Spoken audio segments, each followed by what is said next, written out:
Proper shading is important to achieve the right mood in your graphite drawings. There are several techniques you can use, including cross-hatching, slinky, stipple, and smooth. This week's tips are going to be on cross-hatching and smooth. Cross-hatch shading is a great choice if you want something edgy without being overly realistic.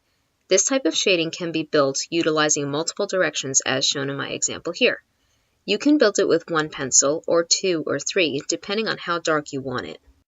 Smooth shading is often my go-to, as I tend to create insanely realistic appearances in my drawings. Smooth is perfect for not only crazy realistic, but for romantic or dream environments. You can use hard leads for lighter shading in these kinds of sketches.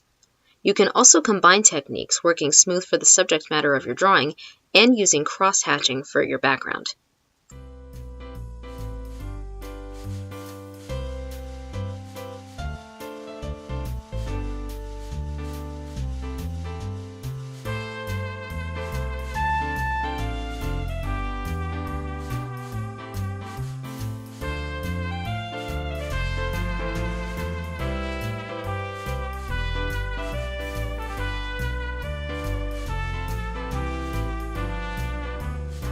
Hey everyone, thanks for watching. If you found this video helpful, let me know by subscribing, liking, and commenting.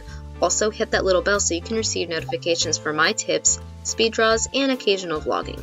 Tune in next week for part 2 of my shading techniques.